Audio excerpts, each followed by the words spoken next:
A woman finds a missing boy with the same name and age as her missing son. But when she begins to investigate, she uncovers dark secrets that will lead her to a courtroom fight and a truth no one expected.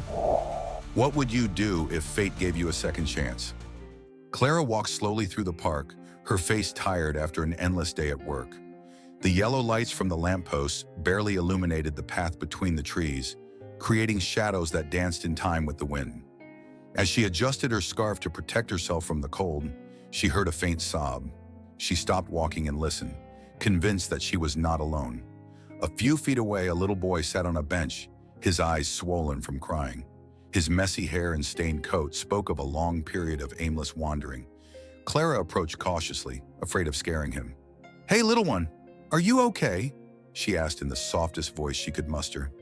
The boy looked up, and something in his eyes seemed disconcertingly familiar. "I'm lost," he said through tears, hugging his legs tightly. Clara sat down next to him, without taking her eyes off his face. It was an automatic gesture, as if some inexplicable force was urging her to stay. "What's your name?" she asked, hoping to calm him down. "Matthew," he replied. The name struck Clara like thunder on a silent night. Her heart skipped a beat, and for a moment, the air seemed to escape from her lungs. She tried to compose herself, but she couldn't help but ask, "How old are you, Mateo?" "9. I turned 9 in May." The coincidence was disturbing. Her lost son, the one she had been forced to give up against her will, would have turned 9 that very month. Clara's mind filled with painful images and memories she had tried to bury for years. But there they were, surfacing with unbearable intensity. "Let's go find your mom, okay?" he finally said, forcing himself to smile as he held out his hand. Mateo hesitated for a moment before taking it. Clara led him out of the park, looking for any sign of his family. As they walked, she tried to get information out of him with subtle questions, but his answers were vague. He didn't know where he lived or his mother's phone number. Every word he said made Clara feel an inexplicable connection to him. Translated from Spanish to English, www.onlinedoctrinslator.com. Finally, they arrived at a police station. The officers greeted them with professionalism, promising to help find the boy's parents. Clara couldn't take her eyes off Mateo, who now seemed a little calmer but still vulnerable. "Will you stay with me until my mom comes?" he asked, holding her hand tightly. "Of course, Mateo. I'm not going anywhere," Clara assured, ignoring the lump forming in her throat. Minutes later, a woman burst into the station, her face pale and her eyes full of anguish. She hugged Mateo desperately, murmuring words that Clara could not fully understand. "Thank you for taking care of him," said the woman, turning to Clara. "I'm Lucia, his mother." As she watched the reunion, Clara felt a momentary relief, but also a pang of doubt. Something about this scene didn't quite fit, and the feeling of familiarity with Mateo continued to unsettle her. As she said goodbye, Mateo gave her one last look that seemed to ask for something more. Clara left the station with her heart racing, convinced that this meeting had not been a coincidence. There was something else, something he couldn't figure out, but couldn't ignore. Clara hadn't been able to sleep. The image of Mateo and that inexplicable connection she felt when she saw him continued to haunt her. The coincidence of his name, his age, and that strange feeling of familiarity didn't leave her at peace. She decided to return to the police station to make sure everything was in order. When he arrived, he found Lucia hurriedly signing some documents. Lucia noticed his presence and smiled pleasantly, although there was a slight glint of discomfort in her eyes. "Mrs. Clara, thank you for everything last night. I don't know what I would have done without your help," she said while hugging Mateo, who still seemed somewhat withdrawn. Clara watched the woman closely. Her movements were nervous, as if she were trying to hide something. However, she decided to ignore her initial suspicions and join the conversation. "I just wanted to make sure Mateo was okay. I couldn't get over how scared he was," Clara said, looking at the boy tenderly. Lucia nodded, but the tone of her voice changed when she answered. "He's a strong boy, he'll recover soon. These things happen." The cold comment made Clara frown. Something didn't add up. She decided to dig a little deeper. "It must have been quite a scare for you. How did you end up lost?" he asked, trying to sound casual. Lucia hesitated for a moment before answering. He's very curious and sometimes runs away when we go out. But I'm grateful that someone as kind as you found him." Clara noticed the inconsistency in her words. The woman seemed to be avoiding details. Was it possible that she was lying? While Mateo was distracted playing with an officer, Clara took the opportunity to continue asking questions. "How long have you adopted Mateo?" she said carefully, watching as Lucia squeezed the bag in her hands. "A few years ago," he answered quickly, looking away. That simple detail set off an alarm in Clara. The vagueness of the answer and Lucia's uncomfortable reaction reinforced her suspicions. Something in the story didn't fit, and although she didn't want to judge hastily, curiosity began to consume her. Before leaving, Clara gathered her courage and went directly to Mateo. "I'm glad you're with your mom now, but remember that if you ever need anything, I'm here." Mateo smiled weakly at her, his gaze seeming to hold more than his words could express. On the way home, Clara reviewed every detail of the conversation. Her intuition told her that this meeting had not been fortuitous. There was something strange about Lucia's relationship with Mateo and the way she answered his questions. That night, Clara pulled an old box out of the closet, filled with memories from a past she had tried to bury.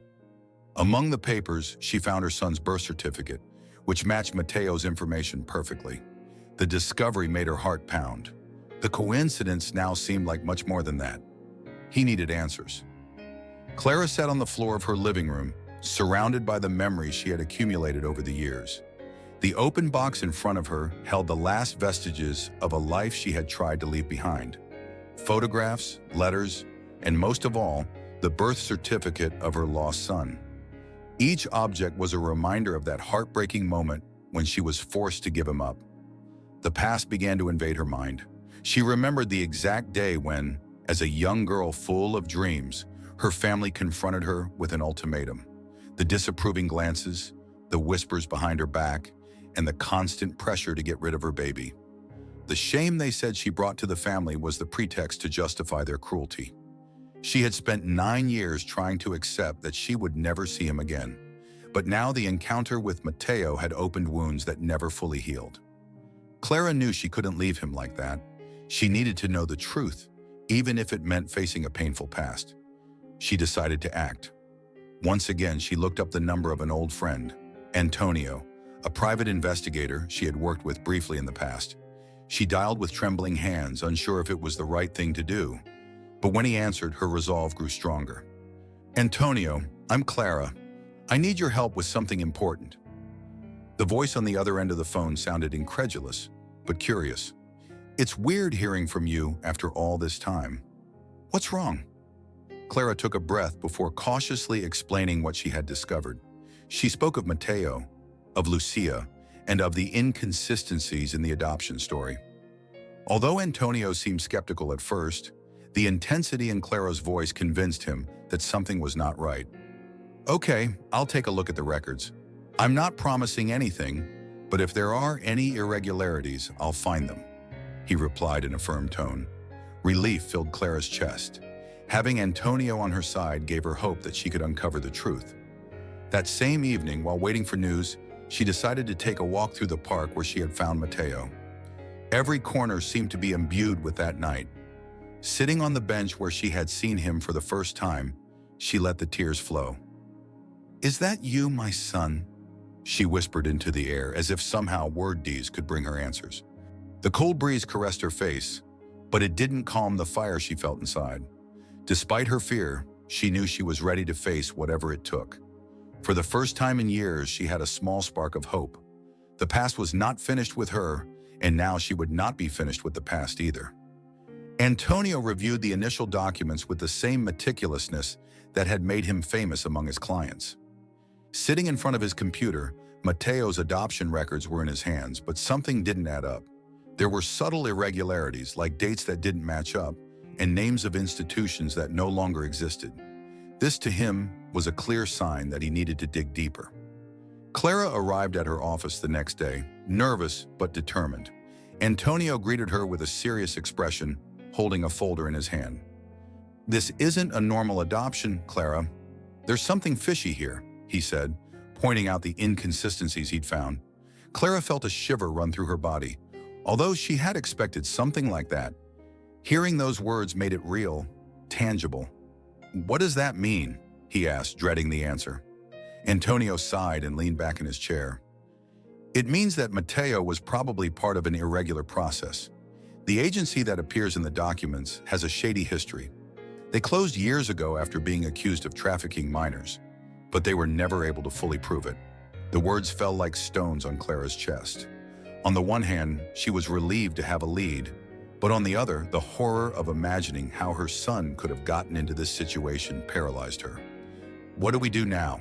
he finally asked in a small voice. "I'll keep investigating," Antonio replied as he pulled out a notebook and wrote down the next steps. "I'm going to contact some colleagues and look for more detailed records. This will take time, but I'll get to the bottom of it." Clara nodded, grateful for Antonio's determination.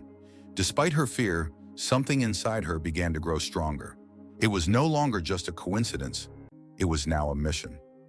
That afternoon, she decided to approach Mateo again.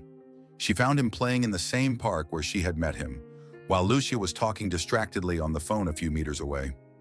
Clara sat on a nearby bench, waiting for a moment to approach him. "Hi, Mateo," she greeted him as he approached. The boy looked up and smiled as if he remembered her fondly. "Hello, Mrs. Clara," she replied, putting her toy aside. Clara observed him carefully, searching for some sign, some detail that would confirm what her heart was telling her. "Do you like coming to the park?" he asked, trying to sound casual. "Yes, but Mom doesn't always let me come alone. She says it's dangerous." Clara noticed how Mateo looked at Lucia with some caution.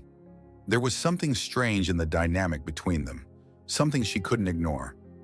"And how are you doing at school?" he asked delicately. "Fine, but sometimes it's hard. I don't have many friends," said the boy in a tone that made Clara feel a pang of pain in her heart. Before he could ask any more, Lucia ended her call and walked over quickly. "Mateo, let's go. We have things to do," he said, casting a distrustful glance at Clara. Clara quickly said goodbye, but as she watched Mateo walk away, her determination grew stronger. There were too many questions and still too few answers, but I was closer to the truth. Antonio sat back in his chair with a somber expression as he turned the pages of a file full of irregularities. In front of him, Clara waited anxiously, drumming her fingers on the table. The silence in the office was tense, broken only by the noise of the slowly turning fan. "I found something," Antonio finally said, looking up at Clara. She held her breath, preparing for the worst. The adoption agency that handled Mateo's case was not only closed down for irregularities, but was also linked to a broader network of child trafficking. Clara felt her blood run cold. The words child trafficking echoed in her mind like a terrifying sound. "Are you sure?" she asked. Although she knew that Antonio was not one to speak without proof, he nodded, pulling a document out of the folder. "Here are the names of those involved in the previous investigations. And although not all of them were convicted, several have a dark history. What is worrying is that one of the names appears in connection with Mateo's adoption." Clara couldn't believe what she was hearing. Every step she took brought her closer to a truth more sinister than she could have imagined. "Did Lucia know anything about this?" she asked, unable to hide the tremor in her voice. Antonio looked at her seriously. "I don't know, but if she didn't know, there's a good chance she's a victim too. You need to confront her carefully, though. If she knows something, she'll want to protect herself." Clara nodded, although inside she felt a mixture of anger and despair. That same afternoon, she decided to look for Lucia. She found her at home, and although at first the woman seemed polite, her attitude changed when Clara mentioned the adoption agency. "Why are you investigating my son?"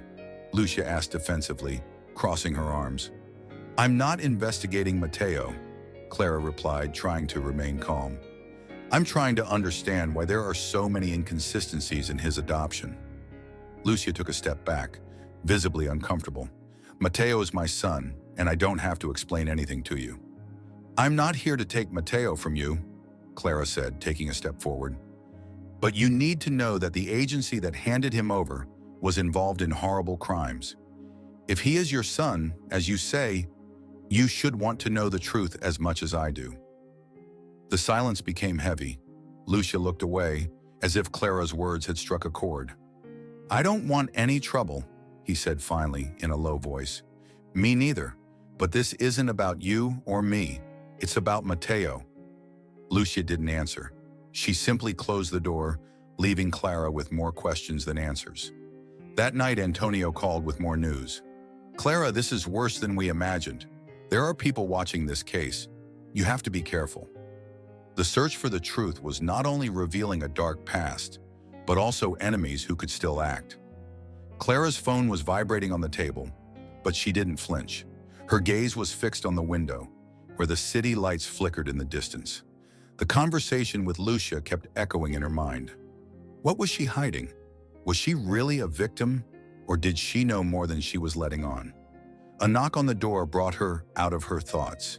It was Antonio, with his jacket crumpled and an envelope in his hand.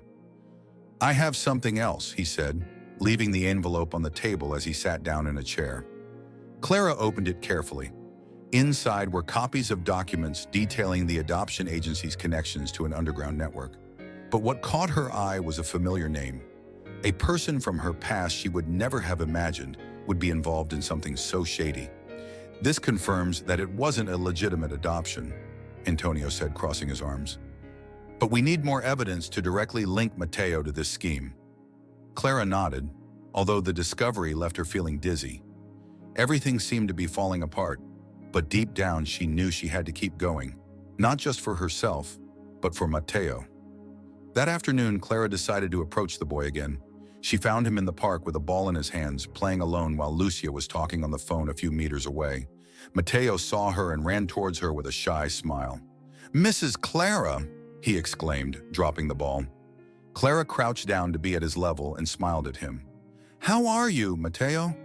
The boy nodded, although his gaze reflected a certain sadness. "Sometimes I miss my friends from my other school," he said suddenly, as if he had been saving those words for a long time. Clara noticed the melancholy in his voice and felt an even stronger connection with him. "It must be difficult, but I'm sure you'll make new friends soon," he replied, stroking her hair. As they were talking, Lucia hung up the call and quickly approached. "What are you doing here again?" he asked suspiciously, placing a protective hand on Mateo's shoulder. Clara stood up slowly, trying to remain calm. "I was just saying hello to Mateo. There's nothing wrong with that." Lucia frowned, but didn't say anything else. Instead, she took Mateo's hand and hurried him away. As she watched them walk away, Clara felt a mixture of sadness and determination. Although her bond with Mateo seemed to be strengthening, Lucia was becoming an increasingly difficult obstacle to overcome. That night, Antonio called with a new discovery that only made things more complicated. "Clara, I think someone close to you was involved in all this from the beginning. This is not just a coincidence." The truth was getting closer, but it also brought with it a devastating emotional cost. Clara held the phone in her hand, paralyzed. Antonio's words kept echoing in her mind. Someone from your past was directly involved in this adoption. The weight of that revelation took her breath away. Who could have been so cruel as to participate in something so dark? She decided to meet with Antonio immediately. In his office, he had a serious and empathetic expression, an unusual gesture on his usually cold and professional face. "Here are the names that connect the agency to people who may have facilitated your son's adoption," he said, pushing a folder toward her. Clara opened it with trembling hands. As she scanned the list, one name jumped out at her. Marina Ruiz, her best friend from her youth. The same person who had comforted her when she had to give up her baby, assuring her that everything would be okay. "It can't be," Clara whispered, feeling the ground crumble beneath her feet. Antonio watched her cautiously. "I know this is difficult, but the evidence is here." Marina worked as an intermediary for that agency for several years. There are records of payments, correspondence. It even seems that she was personally involved in cases similar to Mateo's. Clara closed her eyes, fighting back tears. The betrayal was too painful to process right away. For years, she had trusted Marina, shared her fears and her pain with her, and now discovering that she had been a key piece in her son's destiny was unbearable. "Where is Marina now?" he asked in a firm voice, wiping away a tear that had escaped. "I've tracked down her address. She lives on the outskirts of the city. I can accompany you if you decide to confront her." Antonio offered, understanding that Clara would need support. No, this is something I have to do alone, Clara replied, closing the folder with determination. That same afternoon, Clara drove to the address Antonio had given her. The journey was a mixture of anger, sadness, and anxiety. When she arrived, she saw a small, well-kept house with flowers in the garden. It seemed like a peaceful place, a complete contrast to the inner chaos Clara felt. Marina opened the door with a smile that faded when she saw Clara. "Clara, what a surprise. What are you doing here?" she asked, clearly uncomfortable. Clara wasted no time with formalities. "I need answers, Marina. I know you worked for the adoption agency that handled Mateo's case. I want to know what you did with my son." Marina's face turned pale. She looked around as if searching for a way out, but finally sighed. "It wasn't as simple as you think. I just wanted to help you. I thought it would be best for you and for him." "Help me? Is that what you call helping?" Clara raised her voice, her pain turning to fury. "You sold my son!" Marina began to cry, but her tears did not move Clara. "I'm sorry. I didn't know what I was getting into," she said between sobs. "But I can help you find more information." Clara looked at her harshly. "You better do it, because I'm not going to stop until I get back what they took from me." The truth was coming to light, but the price of knowing it was getting higher and higher. Clara entered the courtroom with her head held high, but the weight of the past few days felt like a burden that was impossible to ignore. She carried with her a folder full of evidence, documents, statements, and everything that Antonio had managed to gather. In front of her, Lucia was waiting for her, accompanied by her lawyer, with an expression that alternated between anger and concern. The courtroom was silent as the judge made his entrance, marking the beginning of what would be an emotional and exhausting battle. Clara felt her heart pound as she took her seat, her eyes fixed on Mateo, who was in the corner of the room, protected by a social worker. The boy did not fully understand what was happening, but his eyes reflected confusion and fear. Lucia's lawyer was the first to speak, defending her position with a solid argument. "My client legally adopted Mateo and has raised him with love and dedication. There is insufficient evidence to question the legitimacy of this adoption. Separating Mateo from his mother would be detrimental to his well-being." The words were sharp, but Clara was undaunted. When her turn came, she stood up, gripping the folder tightly. "Your Honor, I am not here to cause harm. All I want is the truth. The documents I am presenting today prove that Mateo's adoption was carried out through a corrupt agency that was involved in illegal practices." As he spoke, he opened the folder and showed copies of the records.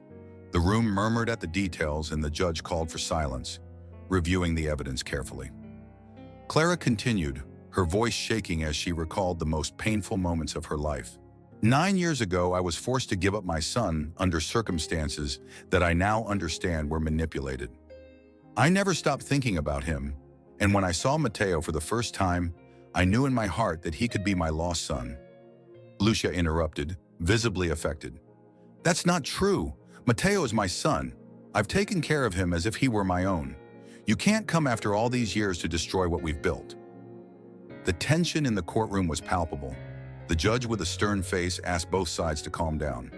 Clara took a deep breath and, before continuing, looked at Mateo. "This isn't just about me, or even just about him. It's about the truth. Mateo deserves to know where he comes from."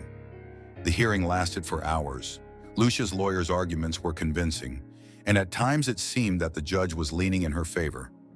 Clara felt that all her efforts might be in vain, but she refused to give up. When the session finally ended, the judge announced that he would take a few days to review the evidence before issuing a verdict. Clara left the court exhausted, but with the feeling of having given her all. Outside, Antonio was waiting for her, offering her a look of support. "You did the best you could," he said, placing a hand on her shoulder. Clara nodded, though she knew deep down that the weight would be unbearable. She looked up at the sky, letting the cold evening air calm her mind. She wasn't sure what would happen, but one thing was clear. She wouldn't stop until she got justice. Clara had barely slept. Every minute she spent waiting for the verdict was a torment. Doubts swirled through her mind like a whirlwind. Had she done the right thing by taking all this to court? Would it be fair to expose Mateo to this struggle? Sitting in her small living room, she was going through the documents for the umpteenth time, looking for something she might have missed. Antonio arrived with coffee and a worried look. "Clara, you need to rest. You did everything you could. Now it's in the judge's hands." "And if it's not enough?" he asked, putting the folder aside. Antonio sighed. "If the worst comes to pass, it won't be the end. There are always ways to keep fighting." Clara nodded, though the weight of his words gave her no comfort. Just as she was about to reply, her phone vibrated on the table. It was a message from the court. The final hearing would take place that very day. Hours later, Clara was back in front of the judge. The room was completely silent as the magistrate went through the documents one last time. Lucia was at her side, her hands clasped together and her expression tense. Mateo, sitting with a social worker, watched the scene without fully understanding the magnitude of what was happening. When the judge began to speak, his tone was slow and firm. "After reviewing the evidence presented by both parties, I must acknowledge that this case presents a unique complexity. Mateo's adoption was carried out under procedures that are now in question due to irregularities discovered at the agency. However, it is also clear that Miss Lucia has been a dedicated and loving mother." Clara felt the air grow thicker. What did those words mean? "Therefore," the judge continued, "before making a final decision, I wish to hear a final statement from both parties." Lucia was the first to speak. She stood up with tears in her eyes and looked directly at the judge. "Mateo is my son. I may not have given birth to him, but I have loved him every day of his life. To separate him from me would be cruel, not only for him, but for me as well." Clara listened in silence, feeling a lump in her chest. When her turn came, she stood up with determination, although her voice trembled at first. "I'm not here to take away the love Mateo already has. I know Lucia loves him, and she would never deny that. But he deserves to know the truth too. He deserves to know who he is and where he comes from. I can't erase what happened, but I can fight for what is right." Just as Clara finished speaking, the door to the living room swung open. Everyone turned in surprise to see an older woman enter, with a determined gait. "Excuse me, Your Honor," he said, holding an envelope in his hand. "I have information that could change this case." Clara recognized her instantly. It was Marina. The room fell completely silent as the woman approached the judge and handed him the envelope. "I was part of this story from the beginning, and now I'm here to tell the truth." The judge took the envelope cautiously, and Clara felt her heart racing. The unexpected turn promised to be decisive, but the outcome was still to be defined. The courtroom was completely silent as the judge read the documents handed over by Marina. His expression, until then impassive, began to show slight signs of astonishment. When he finished, he looked up at Marina, who was standing next to Clara, visibly nervous but determined. "These documents confirm serious irregularities in Mateo's adoption process," the judge said, his voice ringing with authority. "Mrs. Marina, are you willing to testify under oath about the events described here?" Marina nodded firmly. "Yes, Your Honor. I was involved in the agency and was directly involved in Mateo's adoption. I was not aware of the extent of the irregularities at the time, but I now understand that I was part of something terrible." The room filled with murmurs. Lucia looked at Marina in disbelief, while Clara tried to process what was happening. "Please explain how Mateo came to be adopted by Mrs. Lucia," the judge asked. Marina took a breath before answering. "Mateo was separated from his biological mother through manipulated procedures. Clara Duarte, his biological mother, never gave informed consent for the adoption. It was I who arranged the falsified documents, following orders from the agency." Clara felt a deep pain when she heard those words. Although she already suspected much of the truth, hearing it from Marina's mouth was devastating. Lucia, on the other hand, looked confused and distressed. "I didn't know anything about this," Lucia interrupted, tears in her eyes. "When I adopted Mateo, I thought everything was legitimate." The judge nodded, acknowledging her statement, but his gaze remained fixed on the documents. "Mrs. Duarte, Miss Lucia," he said finally, "this case is extraordinarily complex. You both have significant ties to Mateo, and separating either of you from his life would be unfair. Therefore, I have made the decision to grant Ms. Duarte the right to reestablish her legal bond with Mateo as his biological mother, while Ms. Lucia will maintain her role as his adoptive mother. The room fell silent. Clara felt a wave of relief mixed with uncertainty. She had earned the right to be in her son's life, but she also knew that this was just the beginning of a new challenge. The judge continued, "Both of you must work together to ensure Mateo's well-being. Any breach of this agreement will be assessed by this court." Clara and Lucia exchanged glances. Although there was tension between them, there also seemed to be a mutual understanding. Mateo was the most important thing. That night, Clara found herself in the park where it had all begun. Mateo was running across the grass with a laugh that lit up the darkness. Lucia was sitting on a nearby bench, watching him intently. Clara approached Mateo and crouched down to his level. "Are you happy, Mateo?" she asked with a soft smile. The boy nodded, taking her hand. "Yes, Mom. I have two moms now." Mateo's words made Clara feel a lump in her throat. She hugged him tightly, promising herself that she would do everything she could to protect him and give him the life she had always dreamed of for him. Later, as she walked home, Clara reflected on everything she had been through. She had faced her past, lost friendships, and confronted painful truths. But she had also gained something invaluable, a second chance to rebuild her family. When she arrived at her door, she found an envelope with no return address. Inside was a letter from another mother who had lost her son through the same agency. "Thank you for your courage. You have paved the way for all of us." Clara looked up at the night sky, feeling a mix of gratitude and determination. His fight was not over. It was just the beginning of a new purpose. Clara's story teaches us a powerful lesson. Sometimes facing the past is the only way to heal and move forward. Her courage in seeking the truth not only allowed her to get her son back, but also to discover an inner strength she never imagined she had. Now the question is for you. What would you have done in her place? How far would you go to fight for what you love? "Mrs. Duarte, Miss Lucia," he said finally, "this case is extraordinarily complex. You both have significant ties to Mateo, and separating either of you from his life would be unfair. Therefore, I have made the decision to grant Ms. Duarte the right to reestablish her legal bond with Mateo as his biological mother, while Ms. Lucia will maintain her role as his adoptive mother." The room fell silent. Clara felt a wave of relief mixed with uncertainty. She had earned the right to be in her son's life, but she also knew that this was just the beginning of a new challenge. The judge continued, "Both of you must work together to ensure Mateo's well-being. Any breach of this agreement will be assessed by this court." Clara and Lucia exchanged glances. Although there was tension between them, there also seemed to be a mutual understanding. Mateo was the most important thing. That night, Clara found herself in the park where it had all begun. Mateo was running across the grass with a laugh that lit up the darkness. Lucia was sitting on a nearby bench, watching him intently. Clara approached Mateo and crouched down to his level. "Are you happy, Mateo?" she asked with a soft smile. The boy nodded, taking her hand. "Yes, Mom. I have two moms now." Mateo's words made Clara feel a lump in her throat.